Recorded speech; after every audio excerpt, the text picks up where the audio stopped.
As the sun rose on July 26, 1943, the roar of B-17 engines filled the air over East Anglia.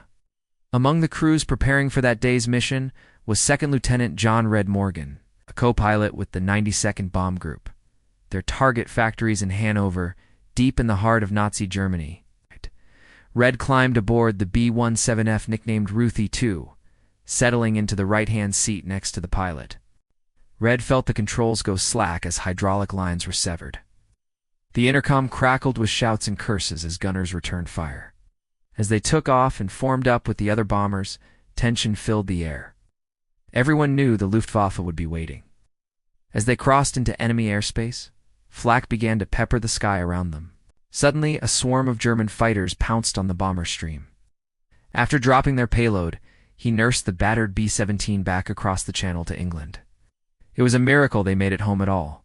His quick thinking and raw courage in the face of disaster had saved not only his own crew, but potentially other bombers that would have been endangered by Ruthie to falling out of formation. The formation droned eastward over the North Sea, the coastline of occupied Europe eventually appearing on the horizon. He had demonstrated the sort of split-second decision-making and nerves of steel that epitomized the best of America's airmen. Cannon shells and machine gun fire raked Ruthie II, shattering plexiglass and puncturing the fuselage. A violent impact rocked the cockpit. Red looked over to see the pilot slumped in his seat, blood streaming from a head wound.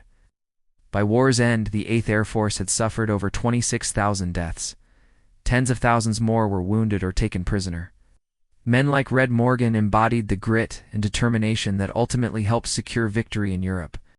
Books like Daniel Simmons' With His Hand, a story of the incredible experiences of B-17 pilot Red Morgan during World War II, sure that the courage of men like Red will never be forgotten.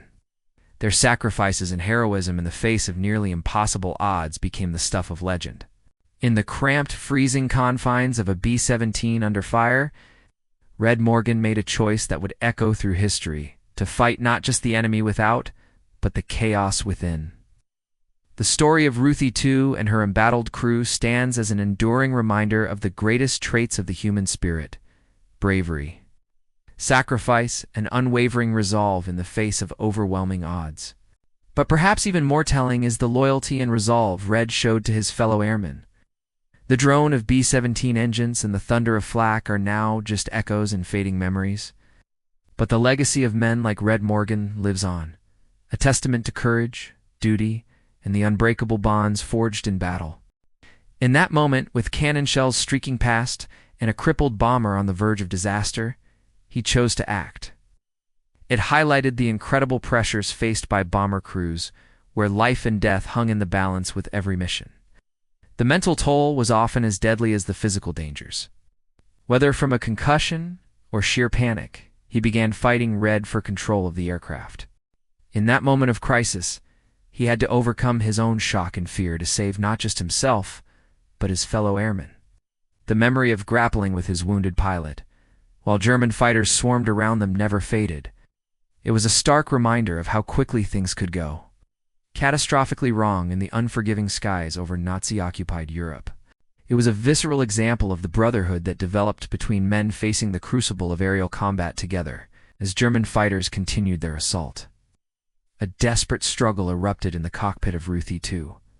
The B-17 began to veer out of formation, losing altitude. In mere seconds, Red had gone from co-pilot to impromptu wrestler to aircraft commander. There was no time for hesitation or doubt, only action.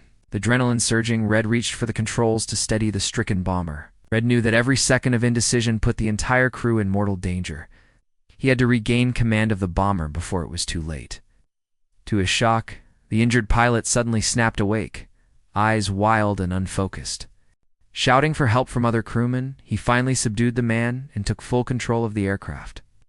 Sweat pouring down his face, Red wrestled Ruthie II back into formation with the other B-17s. The two men grappled furiously, each trying to wrestle the controls away from the other. With a surge of strength, Red managed to force the delirious pilot back into his seat. The raid on Hannover continued, with Red piloting the damaged bomber through heavy flak to the target. In the days that followed, the full story of Red Morgan's actions came to light. For his heroism that day, Red Morgan was awarded the Medal of Honor, the nation's highest military decoration. The tale of the cockpit brawl over Germany became legendary within the 8th Air Force. Red Morgan's story also underscored the deep bonds forged between air crews. In later years, Red would often reflect on that harrowing day over Hannover. The incident also spoke to the incredible resilience and adaptability required of World War II airmen, as bombers like Ruthie II continued to pound German industry day after day. The cumulative toll on both men and machines became staggering. Yet through it all, the air crews kept flying, kept fighting.